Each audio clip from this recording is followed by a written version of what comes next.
आप सभी से नमस्कार। आप देख रहे हैं फरीदाबाद न्यूज। मैं धर्मेंद्र प्रताप सिंह। टेंट उखाड़ दिया गया, बुलडोजर चल गया, लेकिन बाबा राम केवल और उनकी टीम के हौसले पस्त नहीं हुए। धरने की जगह जरूर बदल गई, लेकिन मांग वही है। जनता को ना तो पूरी दवाई मिलती है और यहाँ पर छोटी मोटी बीमारियों में भी दिल्ली रिफर कर दिया जाता है कि जाओ भाई सफदरजंग, जाओ भाई एम्स, वहीं पर होगा तुम्हारा ट्रीटमेंट। और बेचारों को यहाँ से जाना पड़ता है दिल्ली और उसके बाद वहाँ होता है उनका ट्रीटमेंट। कई बार वहाँ पर भी ट्रीटमेंट नहीं हो पाता तो वापस लौटना पड़ता है, किसी प्राइवेट हॉस्पिटल में एडमिट होना पड़ता है और वहाँ पर उनकी मेहनत की जमा पूंजी लूट ली जाती है। घर बेचने की नौबत आ जाती है। बाबा राम केवल और उनकी टीम की मांग है कि ये अस्पताल अच्छा बनाया जाए, जो जिला नागरिक अस्पताल है, जिसे बीके हॉस्पिटल भी कहा जाता है। रेफर मुक्त फरीदाबाद बनाया जाए, यानी कि यहाँ से किसी को दिल्ली रेफर ना किया जाए। सारी दवाइयाँ यहीं पर मिलें, सारा टेस्ट यहीं पर हो और मरीजों को कहीं दूर भागना ना पड़े। अब भाई बातचीत करते हैं, पूछते हैं। देखिए यहाँ पर कुछ महिलाएं भी हैं जिनको पूरी दवाई नहीं मिली, इनसे भी बातचीत करेंगे। देखिए हमसे इन्होंने अपनी परेशानी बताई कि भाई हमें भी तो दवाई नहीं मिली। हमने कहा चलो भाई इनसे भी बातचीत कर लेते हैं। क्या नाम है अम्मा? क्या नाम है? सतवीरी। दवाई सारी मिल गई? ना मिली। कितनी दवाई मिली? 2। और कितनी लिखी थी? 4 लिखी है, देख लो भाई। 1 2 3 4 4 लिखी है, 2 मिली, 2 नहीं मिली। हाँ। बाहर से बोल दिया गया? हाँ बाहर से बोला। आपको मिली दवाई? हाँ मेरे को भी बाहर से लिख दी है। कितनी दवाइयाँ मिली? 3 दवाई मिली है, 1 दवाई बाहर की लिख दी है। अच्छा 1 2 3 4 5 लिखी है और 3 मिली आपको? हाँ, 2 बाहर से लिख दिया गया। अब बाबा जी से बातचीत कर लेंगे, उनकी टीम है, बातचीत कर लेंगे। तो हौसले पस्त नहीं हुए बाबा जी? नहीं हौसले पस्त नहीं हुए। नमस्कार सभी को। दिया गया, बुलडोजर नहीं, टेंट उखाड़ दे, चाहे हमारी सांस उखाड़ के बने हो बाबा जी? देखो मिट्टी तो ये हिंदुस्तान की है। अच्छा। और हिंदुस्तान की मिट्टी जो है इतनी आसानी से उखड़ने वाली नहीं है। तो धरने की जगह आपकी बदल गई, पहले वहाँ थे। हाँ अब और बढ़िया, सामने दोनों तरफ वो दिखाई देते हैं कमिश्नर। उन्होंने सोचा होगा आप घर वापस लौट जाओगे आप लोग? उनके सामने बैठ गए, मुंह के आगे। हाँ आप बताइए, परेशान हो रही पब्लिक, कह रहे हैं पूरी दवाई भी नहीं मिलती। न पूरी दवाई मिलती है, न डॉक्टर है, मशीनरी जो खड़ी है वो हाथी की तरह खड़ी कर रखी है, उसको ठीक नहीं कराते, जो खराब हो जाती है। वो एक सैमसंग डिजिटल मशीन है एक्सरे की, 7 महीने से खराब है, उसका सिस्टम करप्ट हो गया, प्रोग्रामिंग खत्म हो गई, वो ठीक नहीं करा पा रहे। पता नहीं स्वास्थ्य विभाग को क्या हो गया है। ये कर्मचारी, अधिकारी और ये नेता, ये सब आपस में साठ गांठ है। कोई मतलब ये कहो कि सिंडिकेट माफिया काम कर रहा है फरीदाबाद में। अगर इसको अच्छा बना देंगे तो प्राइवेट में कौन जाएगा? हिस्सेदारी नहीं मिलेगी। खेल समझ गए आप मतलब? हाँ मैं देख रहा हूँ, वो आप लोगों ने भी दिखाया था, वो 6000 का इंजेक्शन 21,000 में लगाते हैं और 80 रुपए की गोली को 8000 की देते हैं। तो ये सब खेल चल रहा है, इस वजह से इसको पनपने नहीं दे रहे। हाँ, ताकि गरीब आदमी अगर इलाज हो जाएगा उसका तो फिर इनको वोट और नोट कौन देगा? तो सर फरीदाबाद को स्मार्ट सिटी बना रहे हैं, अस्पताल भी तो अच्छा होना चाहिए। नहीं, स्मार्ट सिटी अम्मा को बना रहे हैं। अच्छा। स्मार्ट सिटी 28 को बना रहे हैं। अच्छा। स्मार्ट सिटी उनको बना रहे हैं जिनके पास पैसा है। गरीब को लिए स्मार्ट सिटी नहीं है। गरीब के लिए वही झुग्गी बस्ती और वही अनऑथराइज कॉलोनी और वही घिसा पिटा बूचड़ खाना, जिसको बीके कहते हैं, बादशाह खान अस्पताल, और उसको बूचड़ खाना बना दिया है। उठोगे नहीं यहाँ से? ना उठने कोई सवाल ही नहीं। आप तो 22 बार के आप सब साक्षात गवाह हो। तो 22 बार नहीं उठे तो 23वीं बार कैसे उठेंगे? मांग तो मनवा के रहेंगे। अभी तो मुंडन हुआ, आगे और भी देखो क्या करवा लिया। हाँ सर, क्या नाम है? जी सर, मेरा नाम फूल महेश है। भाई साहब थोड़ा आराम से ही बातचीत कर लेते हैं, 5 मिनट का हमारा भी धरना समझ लो। मेरा नाम फूल महेश है। अच्छा। मैं धन्यवाद करता हूं सतीश चोपड़ा जी का और राम केवल जी का। इन लोगों ने इस मुहिम की शुरुआत की। सैकड़े लोगों का दर्द है और आए दिन रोज परेशानियां हो रही हैं, रोज मौतों के अंबार हो रहे हैं। जितने भी प्राइवेट हॉस्पिटल हैं उन्होंने सरकारी हॉस्पिटल वालों से साठगांठ कर रखी है। इसमें कहीं ना कहीं डॉक्टर और सीएमओ की संलिप्तता है, ये कन्फर्म है। क्योंकि जब कोई व्यक्ति किसी के विरोध में या किसी व्यवस्था को सुचारू रूप से नहीं चला पाते, तो क्या है, कहीं ना कहीं ऐसा लगता है कि पब्लिक के साथ विश्वासघात किया जा रहा है। सरकारी इलाज के नाम पर प्राइवेट हॉस्पिटलों के द्वारा लूट की जा रही है। कोई बात नहीं, व्यवस्थाएं चल रही हैं, लेकिन लोगों का रोष बरकरार है, लोगों की समस्याएं खत्म होनी चाहिए। बिल्कुल जी, खत्म होनी चाहिए, सही कह रहे हैं आप। समस्याएं खत्म होनी चाहिए। हमें किसी से द्वेष नहीं है, किसी अधिकारी से द्वेष नहीं है, किसी सरकार के खिलाफ द्वेष नहीं है। हम ये चाहते हैं जो पब्लिक है, जिसका अच्छी तरह इलाज हो जाए, वो बेचारा सुखी सुखी अपने घर चला जाए, प्राइवेटों के चक्कर ना काटे और पैसों से भी बचा रहे, क्योंकि रोजगार है नहीं उनके पास। वो मजदूरी करके, अपना रिक्शा रेडी चला करके कैसे अपने घर का भोजन पानी खा पी रहे हैं, ये हम नहीं बयां कर सकते, लेकिन इलाज के नाम पर उनको एक संतुष्टि मिल जाए। चलो, बिल्कुल सही बात आप कह रहे हैं, इलाज के नाम पे संतुष्टि मिलनी चाहिए। अभी जो भी मरीज मिले कह रहे हैं भाई हमें तो दवाई नहीं मिली, 5 लिखी थी, 2 दे दी।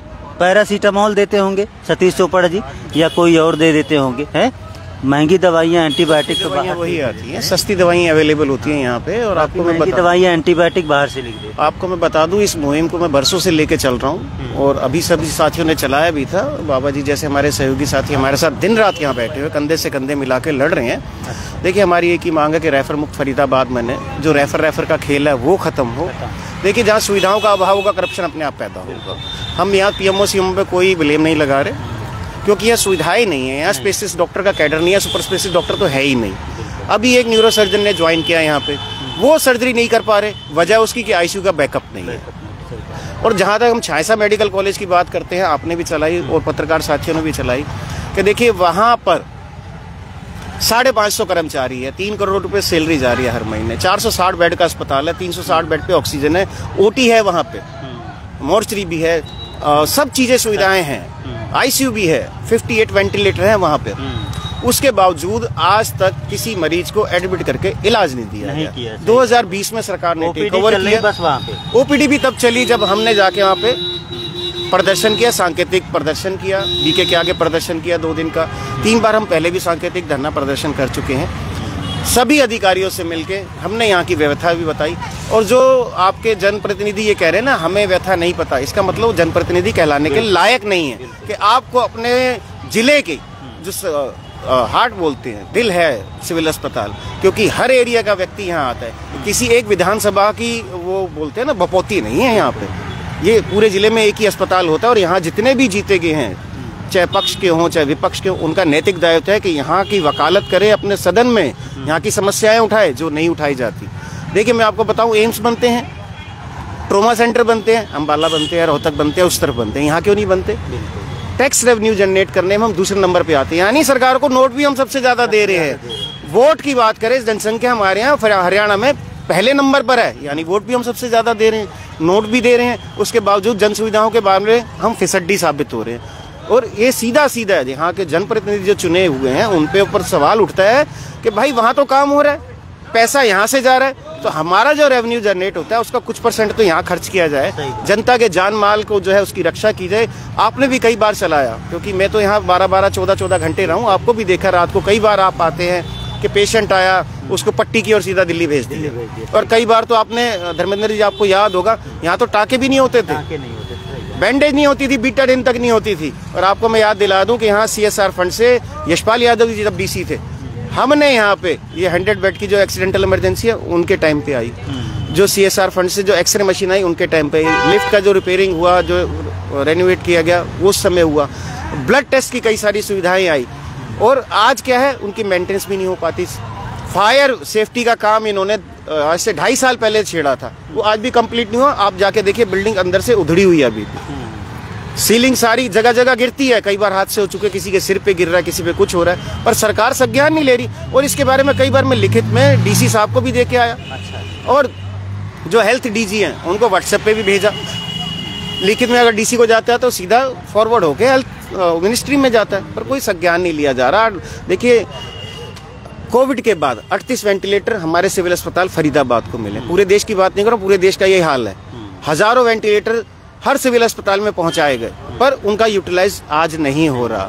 2 साल हो गए जब हमारे पत्रकार साथियों ने बहुत आवाज उठाई, हमने बहुत चिल्लाया कि हमारे आईसीयू चालू होना चाहिए। इन्होंने आईसीयू तो बना दिया, 18 बेड का बना दिया, पर उसमें आज तक फंक्शनल नहीं हुआ क्योंकि मैन पावर नहीं है, डॉक्टर्स नहीं है। देखिए यहाँ के जो एमओज है, मैं उनकी गलती नहीं मानता, यहाँ सुविधाएं नहीं है तो रेफर करना मजबूरी है। सुविधाओं का अभाव है, इसलिए यहाँ भ्रष्टाचार चरम पर है। और एक सीधी सी बात, कोई ना कोई तो हिस्सेदारी है तुम्हारी, जो बात सुनी नहीं जाती हमारी। ये सीधा सीधा यहाँ के ऑक्सीजन प्लांट भी लगाया गया है, लेकिन मुझे नहीं लगता ऑक्सीजन किसी को देते होंगे। इससे पहले तो दिल्ली मैं बता देता हूँ, पीछे इन्होंने ऑक्सीजन प्लांट लगाया, वो भी CSR फंड से NHPC ने लगाया था 1000 mH का। वो मेंटेनेंस के अभाव में बंद पड़ा है। पीछे ऑक्सीजन फ्लो मीटर तक टूटे हुए थे, ऑक्सीजन के लिए रेफर किया जा रहा था, सिर्फ ऑक्सीजन के लिए दिल्ली। आपको जान के हैरानी होगी कि पहले तो ट्रोमाडोल का इंजेक्शन जो दर्द का होता है ना, वो भी नहीं होता था। कि दर्द का, आपको पेट दर्द हो रहा है, डिक्लो लगाया, आराम नहीं आया, ट्रोमाडोल के लिए उसको दिल्ली रेफर कर देते थे, क्योंकि देखो नार्कोटिक्स में आती है कई मेडिसिन, वो बाजार में अवेलेबल नहीं होती। हमने तो यहाँ तक इनसे निवेदन किया डीसी साहब के, भाई साहब आप एक जेनरिक मेडिकल स्टोर खोल दो यहाँ पे, 24 घंटे खुले। रात को जो वहाँ बहन बेटी आती है, अपने पति के साथ आती है, उसका पति बीमार है, उसको रात को 2-2 बजे इंजेक्शन के लिए सड़कों पर भटकना पड़ता है। इतना अब मैं आपको बता नहीं सकता कि कितना कुछ हमने प्रयास किया, थोड़ी बहुत व्यवस्था बदली। देखिए अब थोड़ी बहुत मेडिसिन के ऊपर सुधार तो आया, परंतु फुलफिल आज तक नहीं हुई। 5 साल का मेरे पास रिकॉर्ड है RTI में, किसी भी महीने यहाँ पे दवाइयाँ फुलफिल नहीं हुई। पहले 1000 कुछ दवाइयाँ सरकार अप्रूव करती थी, अब 535 कर दी। 535 में से 120-30 रहने लग गई थी, अब ये 300 के करीब आंकड़ा पहुंचा। यानी देखिए मतलब यहाँ की जनता को एकदम भगवान भरोसे छोड़ दिया। हमारा एक ही निवेदन है, जो मौत का तांडव है वो बंद हो। जो जनता को मजबूरी में प्राइवेट अस्पताल के बिल भरने के लिए अपना जमीन जायदाद जेवर तक बेचने पड़ रहे हैं, कर्ज के दलदल में लोग फंस रहे हैं, अमीरी गरीब की जो खाई है वो बढ़ती जा रही है। उसकी वजह यही है कि उनको जो है अब बड़े बड़े जो प्राइवेट अस्पताल है उनके बिल भरने के लिए सब कुछ बेचना पड़ रहा है। और कई बार तो धर्मेंद्र जी आपने भी चलाया कि जान भी चली जाती है, जायदाद भी चली जाती है, और अपनी बॉडी जो रिलीज कराने के लिए जो बिल पेंडिंग होता है, अस्पताल बॉडी रोक लेते हैं कि आप पहले बिल आप उसको पे करेंगे तब आपको बॉडी रिलीज कराई जाएगी। आप जैसे पत्रकार उठाते हैं, सामाजिक जो सोशल एक्टिविस्ट वहाँ जाके हाथ पैर जोड़ते हैं तो बॉडी रिलीज होती है। तो यहाँ की जो व्यवस्था बदलनी चाहिए, यही निवेदन है। व्यवस्थाओं में सुधार आना चाहिए, इनकी यही मांग। आपका भी सपोर्ट है सर? क्या नाम? जी मेरा नाम संजय पाल है, धर्मेंद्र जी। पूरा सपोर्ट दे रहे हैं आप? जी बिल्कुल बिल्कुल। देखिए जो मांग जाए, जो मांग जाए 25-26 लाख लोगों के ये मांग है, ये हमारे कोई पर्सनल व्यक्तिगत स्वार्थ नहीं है। देखिए ना तो सतीश चोपड़ा जी ने इलेक्शन लड़ना, ना हमने लड़ना, ना बाबा जी ने लड़ना। उम्र के इस पड़ाव पर हैं बाबा जी, और ये जनता के हितों की मांग है। ये जनता के हितों की मांग है, और पत्रकार साथियों का बहुत बड़ा सहयोग मिल रहा है। देश के लोकतंत्र का चौथा स्तंभ है, और ये हाँ बताइए। अच्छा एक चीज और मैं बता देना चाहता हूँ, जो इनकी मांग है इसका पूरा फरीदाबाद समर्थन कर रहा है, लेकिन क्या कोई अधिकारी आया आपसे बातचीत करने, कोई नेता आया, विधायक आया, कुछ भी आया कि आपसे? देखिए किसी ने मैसेज तक नहीं भेजा, बात करना तो दूर की बात है। हाँ आज जब से हम बैठे हैं उसके बाद एक चीज जरूर हो रही है हलचल, कि हर न्यूज़पेपर में कुछ ना कुछ ये छपवा रहे कि हम ICU बना देंगे। जैसे अब इन्होंने छपवाया, देखिए अभी इन्होंने छपवाया कि जनवरी के अंदर छांसा मेडिकल कॉलेज में IPD शुरू कर देंगे, पर ये पिछले साल भी यही न्यूज छपवाई गई थी, पिछले साल भी ये छपवाया गया, मिल चुका है ना। तो हम एक कोरी बातों पर विश्वास नहीं रखते, आप जो है उस पर काम करें। दूसरी बात, हम जो ट्रोमा सेंटर की बात कह रहे हैं, देखिए बदरपुर बॉर्डर से लेके कोसी बॉर्डर तक, इधर आप चले जाए नूह मेवात तक, और इधर जेवर टप्पल तक, इस पूरे एरिया के अंदर जहां 70 लाख से ज्यादा आबादी रहती है, एक भी सरकारी ट्रोमा सेंटर नहीं है। अगर ट्रोमा सेंटर फरीदाबाद में बनता है, सिर्फ फरीदाबाद को लाभ नहीं होगा, आस पड़ोस के जितने जिले हैं उन सबके नागरिकों को लाभ होगा। तो आप सबके हित के लिए हम यहाँ कड़कती ठंड के अंदर यहीं सो रहे हैं, बिल्कुल है ना। लोग अपने घरों में आज हीटर लगा के बैठे हैं और तब भी उनको ठंड जो है हाथ कपकपा रहे हैं, तो हम यहाँ बैठे हैं। तो आप कृपया सहयोग करें, वीडियो को ज्यादा से ज्यादा शेयर करें और अपनी उपस्थिति यहाँ दर्ज कराएं। मैं धन्यवाद करता हूँ अपने सारे पत्रकार साथियों का।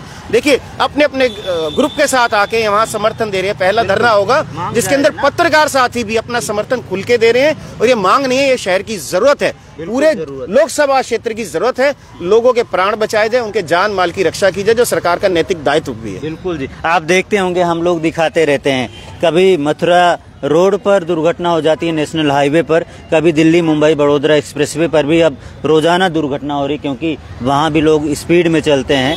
तो इनकी जो मांग है वो जायज़ है। ट्रॉमा सेंटर फरीदाबाद में बनाया जाना चाहिए, और बनेगा तो उसका फायदा फरीदाबाद के अलावा पलवल को होगा, उधर मथुरा तक के लोगों को फायदा होगा, क्योंकि 1 घंटे में लोग फरीदाबाद पहुंच जाते हैं। दिल्ली जाना पड़ता है, दिल्ली जाना, वहां से भी रेफर किया जाता है सफदरजंग एम्स ट्रोमा के लिए। और मैं आपको बताऊं रेफर के खेल में मैं आपको बताऊं 60% से ज्यादा पेशेंट जो उनको अपना अंग भंग होना पड़ता है, अपने प्राणों की आहुति देके उसका खमियाजा भरना पड़ता है। तो ये व्यवस्था कब बदलेगी, ये सवाल आप जरूर यहाँ के मंत्री विधायकों से भी पूछे जो भी वीडियो देख रहे हैं कि कब होगा हमारा फरीदाबाद रेफर मुक्त, कब ये तस्वीरें बदलेंगी, कब इलाज के नाम पे जो रेफर का खेल है वो बंद होगा, यहाँ डॉक्टर्स की जो कमी है, दवाइयों की कमी है, उनको कब पूरा किया जाएगा। चलो जी, इनकी मांग जायज है दोस्तों, तो हम लगातार अपडेट दे रहे हैं।